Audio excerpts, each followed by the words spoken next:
IVF procedure ಏನು, ಎಲ್ಲರೂ ಕೂಡ ಈ IVF ಪ್ರೊಸೀಜರ್ ಮಾಡಿಸ್ಕೋಬಹುದಾ, ಸಿಂಗಲ್ ಪೇರೆಂಟ್ ಆಗ್ಬೋದಾ ಅಂತ. ಇತ್ತೀಚಿನ ದಿನಗಳಲ್ಲಿ IVF ಟ್ರೀಟ್ಮೆಂಟ್ ಜಾಸ್ತಿ ಆಗ್ತಾ ಇದೆ ಕಪಲ್ಸ್ ಅಲ್ಲಿ. ಇನ್ಫರ್ಟಿಲಿಟಿ ಅನ್ನೋದು ಎಷ್ಟು ರ್ಯಾಂಪಂಡ್ ಇದೆ ಅಂತಂದ್ರೆ ಅಂಡ್ ಮೋರ್ ಓವರ್ ಏನಾಗ್ತದೆ ಅಂದ್ರೆ ನಮ್ಮ ಲೈಫ್ ಸ್ಟೈಲ್ ಮಾಡಿಫಿಕೇಶನ್ಸ್ ಆಗಿರೋದಾಗ್ಲಿ, ಹೆಲ್ತ್ ಹ್ಯಾಬಿಟ್ಸ್ ಚೆನ್ನಾಗಿ ಇಲ್ಲದೆ ಇರೋದಕ್ಕಾಗ್ಲಿ, ಅದಕ್ಕೆ IVF ಬೇಕಾಗ್ತಿದೆ ಮೇನ್ ಇಂಪಾರ್ಟೆಂಟ್ ಆಗಿ. ಸೊ ಈಗ IVF ಹೈಪ್ ಕ್ರಿಯೇಟ್ ಆಗಿರೋದ್ರಿಂದ ತುಂಬಾ ಜನರಲ್ಲಿ ಕ್ಯೂರಿಯಾಸಿಟಿ ಇರುತ್ತೆ, ಈ ಫೀಲ್ಡ್ ಬಗ್ಗೆ ತುಂಬಾ ಜನರಲ್ಲಿ ಇಂಟ್ರೆಸ್ಟ್ ಬರುತ್ತೆ, ಹೇಗಿದು ಏನು ಅಂತ. Fertility specialist I started almost 10 years ಹಿಂದೆ ಸ್ಟಾರ್ಟ್ ಮಾಡಿದ್ದು ಫರ್ಟಿಲಿಟಿ ಜರ್ನಿನ. ಇನ್ಫರ್ಟಿಲಿಟಿ ಅನ್ನೋದು 6ರಲ್ಲಿ ಒಬ್ರು ಕಪಲ್ಗೆ ಇದ್ದೇ ಇದೆ, ಅದು problem is always there. So ಈಗ ಇನ್ಫರ್ಟಿಲಿಟಿ ಅಂತ ಬಂದಾಗ ತುಂಬಾ ಜನ ಬ್ಲೇಮ್ ಮಾಡೋದು ಹೆಣ್ಮಕ್ಳನ್ನ, ಅವಳಿಗೆ ತಾಯಿ ಆಗುವಂತಹ ಕೆಪಾಸಿಟಿ ಇಲ್ಲ ಅನ್ನುವಂಥದ್ದು.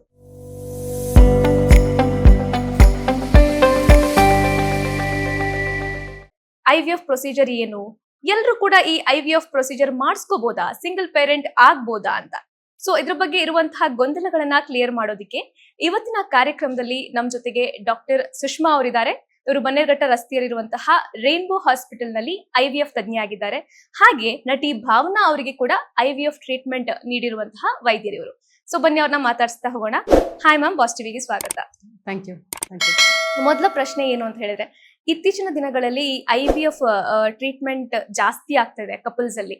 ಸೊ ನ್ಯಾಚುರಲ್ ಆಗಿ ಕನ್ಸೀವ್ ಆಗುವಂತದ್ದು ಇದ್ರೂ ಕೂಡ IVF ಮೊರೆ ಹೋಗ್ತಿದ್ದಾರೆ, ಕಾರಣ ಏನಿರ್ಬೋದು ಅಂತ.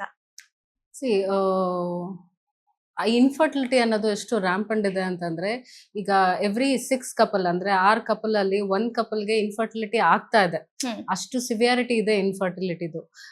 ಅಂಡ್ ಮೋರ್ ಓವರ್ ಏನಾಗ್ತದೆ ಅಂದ್ರೆ ನಮ್ಮ ಲೈಫ್ ಸ್ಟೈಲ್ ಮಾಡಿಫಿಕೇಶನ್ಸ್ ಆಗಿರೋದಾಗ್ಲಿ, ಹೆಲ್ತ್ ಹ್ಯಾಬಿಟ್ಸ್ ಚೆನ್ನಾಗಿ ಇಲ್ಲದೆ ಇರೋದಕ್ಕಾಗ್ಲಿ, ಅದಕ್ಕೆ IVF ಬೇಕಾಗ್ತಿದೆ ಮೇನ್ ಇಂಪಾರ್ಟೆಂಟ್ ಆಗಿ. ಇಟ್ ಇಸ್ ನಾಟ್ ನೆಸೆಸರಿ ಅಂದ್ರೆ ಅವರಾಗೆ ಮಾಡಿಸ್ಕೊಂತಿದ್ದಾರೆ ಅನ್ನೋದಕ್ಕಿಂತ ಆ ಸಿಚುವೇಶನ್ಸ್ ಎದುರಾಗ್ತಾ ಇದೆ, ಅದಕ್ಕೋಸ್ಕರ IVF ಮೊರೆ ಜಾಸ್ತಿ ಹೋಗ್ತಾ ಇದ್ದಾರೆ is what is appropriate. So ಈಗ IVF ಹೈಪ್ ಕ್ರಿಯೇಟ್ ಆಗಿರೋದ್ರಿಂದ ತುಂಬಾ ಜನರಲ್ಲಿ ಕ್ಯೂರಿಯಾಸಿಟಿ ಇರುತ್ತೆ. ಸೊ ಯಾವ ರೀತಿ IVF ಪ್ರೊಸೀಜರ್ಗಿಂತ ಹೆಚ್ಚಾಗಿ ಈ ಫೀಲ್ಡ್ ಬಗ್ಗೆ ತುಂಬಾ ಜನರಲ್ಲಿ ಇಂಟ್ರೆಸ್ಟ್ ಬರುತ್ತೆ, ಹೇಗಿದು ಏನು ಅಂತ. ಸೊ ನಿಮ್ಮ ಜರ್ನಿ ಹೇಗೆ ಸ್ಟಾರ್ಟ್ ಆಯ್ತು ಆಸ್ ಅ ಫರ್ಟಿಲಿಟಿ ಸ್ಪೆಷಲಿಸ್ಟ್ ಅಂತ?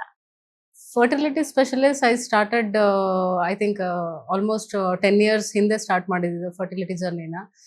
ನಂಗೆ ಮೊದಲಿಂದನೂ ಇನ್ಫರ್ಟಿಲಿಟಿ ಮೇಲೇ ತುಂಬ ಇಂಟ್ರೆಸ್ಟ್ ಇತ್ತು. ಸೊ ಅದರ ಪ್ರಕಾರವಾಗೇನೆ ಫೆಲೋಶಿಪ್ ಮಾಡಿದಾಗಲಿ ಅಥವಾ ನಾನು ಅದ್ರ ಪ್ರಕಾರನೇ ನಾನು ಸ್ಟಡೀಸು ಅದನ್ನೆಲ್ಲ ಮಾಡಿದ್ದು. 10 years back I started. Infertility ಅನ್ನೋದು ರ್ಯಾಂಪಂಡ್ ಆಗಿರೋದಕ್ಕೆ I think it is just because of the lifestyle we are leading. ನಾವು ಏನು ಲೈಫ್ ಸ್ಟೈಲ್ ಲೀಡ್ ಮಾಡ್ತಾ ಇದೀವಿ, ಜಾಸ್ತಿ ಓಡಾಡೋದಿಲ್ಲ, ಜಾಸ್ತಿ ಹೆಲ್ತ್ ಹ್ಯಾಬಿಟ್ಸ್ ಅಷ್ಟೊಂದು ಕರೆಕ್ಟ್ ಆಗಿಲ್ಲ, ತಿನ್ನೋ ಆಹಾರ ಸರಿ ಇಲ್ಲ, ಇದೆಲ್ಲದರಿಂದ ಇನ್ಫರ್ಟಿಲಿಟಿ ಈಗ ಹೈಪ್ ಆಗಿದೆ ಅಂತ ಅನಿಸ್ತಾ ಇದೆ. But it is always been there. Infertility ಅನ್ನೋದು 6ರಲ್ಲಿ ಒಬ್ರು ಕಪಲ್ಗೆ ಇದ್ದೇ ಇದೆ, ಅದು problem is always there. Yeah. So ಈಗ ಇನ್ಫರ್ಟಿಲಿಟಿ ಅಂತ ಬಂದಾಗ ತುಂಬಾ ಜನ ಬ್ಲೇಮ್ ಮಾಡೋದು ಹೆಣ್ಮಕ್ಳನ್ನ. ಸೊ ಅವಳಿಗೆ ತಾಯಿ ಆಗುವಂತಹ ಕೆಪಾಸಿಟಿ ಇಲ್ಲ ಅನ್ನುವಂಥದ್ದು. ಸೊ ಬೀಯಿಂಗ್ ಫರ್ಟಿಲಿಟಿ ಸ್ಪೆಷಲಿಸ್ಟ್ ನೀವೇನ್ ಹೇಳ್ತೀರಾ ಇದ್ರ ಬಗ್ಗೆ? ಇಲ್ಲ, ಅದು ತುಂಬಾ ಮಿತ್ತಿದೆ, ಎಲ್ಲರಲ್ಲೂ ಅದು ಮಿತ್ತಿದೆ. ಅಂದ್ರೆ ಇಟ್ ಇಸ್ ಬರೀ ಹೆಣ್ಮಕ್ಳಿಗೋಸ್ಕರನೇ ಅದು ಪ್ರಾಬ್ಲಮ್ ಆಗ್ತಾ ಇದೆ, ಅವರಲ್ಲೇ ಮೇನ್ ಪ್ರಾಬ್ಲಮ್ ಇರುತ್ತೆ ಅನ್ನೋದು ಅದು ಮಿತ್ತು. ಆಕ್ಚುಲಿ ಹಂಗ್ ನೋಡಿದ್ರೆ ಇಫ್ ಡೇಟಾ ಮಾತಾಡೋದಾಯ್ತು ಅಂತಂದ್ರೆ ಈಕ್ವಲ್ ಪರ್ಸೆಂಟೇಜ್ ಇದೆ ಈ ಮೆನ್ಗಾಗ್ಲಿ ಮತ್ತೆ ಫಿಮೇಲ್ಗಾಗ್ಲಿ. ಚಾನ್ಸಸ್ ಆಫ್ ಇನ್ಫರ್ಟಿಲಿಟಿ ಏನಿದೆ ಇಬ್ರಿಗೂ ಈಕ್ವಲ್ ಇದೆ, ಚೇಂಜಸ್ ಏನೂ ಇಲ್ಲ. ಅಂಡ್ ಉಳ್ದಿರೋದು ಈಗ ಫಿಮೇಲ್ ಫ್ಯಾಕ್ಟರು ಮೇಲ್ ಫ್ಯಾಕ್ಟರು ಅಂತ ತಗೊಂಡಾಗ ಎರಡರದು chances probabilities are same. So ಇಬ್ರಿಗೂ ತೊಂದರೆ ಇರುತ್ತೆ. ಇವ್ಯಾಲ್ಯೂಯೇಷನ್ ಅಂತ ನಾವ್ ಯಾವಾಗ ಮಾಡ್ತೀವಿ ಅದು ಒಬ್ರಿಗೆ ಆಗ್ಬಾರ್ದು, ಯಾವಾಗ್ಲೂ ಇಬ್ರಿಗೂ ಆಗ್ಬೇಕು. ಈಗ ಒಂದು ಕ್ಲಿನಿಕ್ಗೆ ಒಬ್ರು ಹೋಗ್ತಾ ಇದಾರೆ ಇನ್ಫರ್ಟಿಲಿಟಿ ಟ್ರೀಟ್ಮೆಂಟ್ಗೆ ಅಂತಂದ್ರೆ ಹಸ್ಬೆಂಡ್ ಅಂಡ್ ವೈಫ್ ಇಬ್ರು ಹೋಗ್ಬೇಕು ಟ್ರೀಟ್ಮೆಂಟ್ಗೆ, ಇಬ್ರಿಗೂ ಚೆಕ್ಅಪ್ ಆಗ್ಬೇಕು. ಬರೀ ಒಬ್ರಿಗೇನೆ ಮಾಡಿದ್ವಿ, ಇಲ್ಲ ಫಿಮೇಲ್ ಅಷ್ಟೇ ನಾವು ಮಾಡ್ತಾ ಇದೀವಿ, ಫಿಮೇಲ್ಗೆ ಅಷ್ಟೇ ಪ್ರಾಬ್ಲಮ್ ಇದೆ, ಇಲ್ಲ, that is totally A myth. Okay. ಈಗ ಕೆಲವೊಂದು ಡಿಸೀಸಸ್ ನಮ್ಗೆ ಜೀನ್ಸ್ ಅಲ್ಲಿ ಬರುತ್ತೆ, ಹೆರಿಡಿಟರಿ ಇರುತ್ತೆ ಅಂತ ಹೇಳ್ತಾರೆ. ಸೊ ಇನ್ಫರ್ಟಿಲಿಟಿ ಅನ್ನುವಂಥದ್ದು ಈ ರೀತಿಯಾಗಿ ಕ್ಯಾರಿ ಆಗುತ್ತಾ ಅಂತ? ಇನ್ಫರ್ಟಿಲಿಟಿಗೆ ಹೆರಿಡಿಟರಿ ಅನ್ನೋದು ಏನೂ ಇಲ್ಲ. ಇಟ್ ಇಸ್ ನಮ್ ಲೈಫ್ ಸ್ಟೈಲ್ ಮಾಡಿಫಿಕೇಶನ್ಸ್ ಪ್ರಕಾರ ಇನ್ಫರ್ಟಿಲಿಟಿ ಚಾನ್ಸಸ್ ಜಾಸ್ತಿ ಆಗುತ್ತೆ.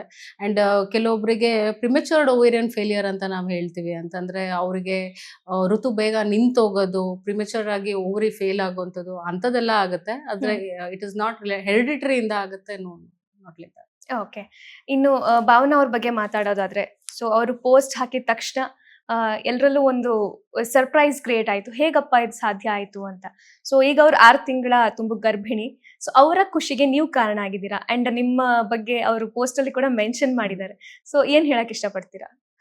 I am glad I am a part of her journey. ತುಂಬ ಖುಷಿ ಆಗುತ್ತೆ ನನಗೆ ಅವ್ರ ಜರ್ನಿಯಲ್ಲಿ ನಾನು ಒಂದು ಪಾರ್ಟ್ ಅಂತ. ಆ್ಯಂಡ್ ಮೋರ್ ದೆನ್ ಎನಿಥಿಂಗ್ ಅವರು ಏನು ಎಕ್ಸಾಂಪಲ್ ಸೆಟ್ ಮಾಡ್ತಾ ಇದ್ದಾರೆ ಎಲ್ಲ ಫೀಮೇಲ್ಸಿಗೆ, ದಟ್ ಈಸ್ ಔಟ್ಸ್ಟ್ಯಾಂಡಿಂಗ್ ಆ್ಯಕ್ಚುಲಿ. ಅದರಲ್ಲಿ ನಾನು ಪಾರ್ಟ್ ಆಗಿರೋದಕ್ಕೆ ಐ ಆಮ್ ವೆರಿ ಗ್ಲಾಡ್. ತುಂಬ ಖುಷಿ ಇದೆ ನನಗೆ.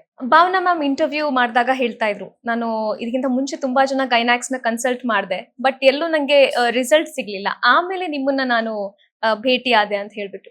ಸೊ ಅವ್ರು ಹೇಗ್ ನಿಮ್ಮನ್ನ ಅಪ್ರೋಚ್ ಮಾಡಿದ್ರು, ಅವ್ರ IVF ಜರ್ನಿ ಹೇಗ್ ಶುರುವಾಯ್ತು? ಅವ್ರು ಹೇಗೆ ಅಪ್ರೋಚ್ ಮಾಡಿದ್ರು, ಐ ಆಮ್ ಲಕ್ಕಿ ಅವ್ರು ಅಪ್ರೋಚ್ ಮಾಡಿದ್ರು. ಅವರು ಹುಡುಕೊಂಬಂದಿದ್ದು ಕನ್ನಡದವ್ರು ಯಾರು ಇನ್ಫರ್ಟಿಲಿಟಿ ಡಾಕ್ಟರ್ ಬೇಕಿತ್ತು ನನಗೆ ಅಂತ ಅವ್ರು ಹುಡುಕೊಂಬಂದಿದ್ರು. ಬರೋಕ್ಕಿಂತ ಮುಂಚೆನೂ ಅವ್ರು ಸುಮಾರು ಜನದ ಹತ್ರ ಮೀಟ್ ಮಾಡಿದ್ದೀನಿ ಅಂತ ಹೇಳಿದ್ರು ನನಗೆ. ಬಟ್ ಸಿನ್ಸ್ ಡೇ ಒನ್ ಹಂಗೆ ಅನ್ಸೇ ಇಲ್ಲ. ಅಂದರೆ ಇದಕ್ಕೊಂದು ಸೆಕೆಂಡ್ ಥಾಟ್ ಕೊಡಬೇಕು, ಸಿಂಗಲ್ ಪೇರೆಂಟು ಹಾಗೆಲ್ಲ ಯಾವತ್ತೂ ಅನಿಸಿಲ್ಲ. ಬಿಕಾಸ್ ಐ ಥಿಂಕ್ ಅವರ ಪಾಸಿಟಿವಿಟಿನ ಕ್ಯಾರಿ ಮಾಡಿದ್ರು. ಸೊ ಅವರು ಪಾಸಿಟಿವಿಟಿಯಲ್ಲಿ ಇಟ್ ಜಸ್ಟ್ ವೆಂಟ್ ಆನ್ ಅಂತ ಅನ್ಸುತ್ತೆ. ಎನಿ ಟೈಮ್ ಆ ಥರ ಸೆಕೆಂಡ್ ಥಾಟ್ ಬರಲೇ ಇಲ್ಲ. So it went on very smoothly. Latest ಹಾಗೂ ಇಂಟ್ರೆಸ್ಟಿಂಗ್ ಸುದ್ದಿಗಳಿಗಾಗಿ ಬಾಸ್ ಟಿವಿ ಕನ್ನಡ ಚಾನೆಲ್ನ ಸಬ್ಸ್ಕ್ರೈಬ್ ಮಾಡಿ. ಹಾಗೆಯೇ ಬೆಲ್ ಐಕಾನ್ ಪ್ರೆಸ್ ಮಾಡಿ. ಇದರ ಜೊತೆಗೆ ಫೇಸ್ಬುಕ್, ಇನ್ಸ್ಟಾಗ್ರಾಮ್, ಎಕ್ಸ್ನಲ್ಲೂ ಮಿಸ್ ಮಾಡದೆ ಫಾಲೋ ಮಾಡಿ.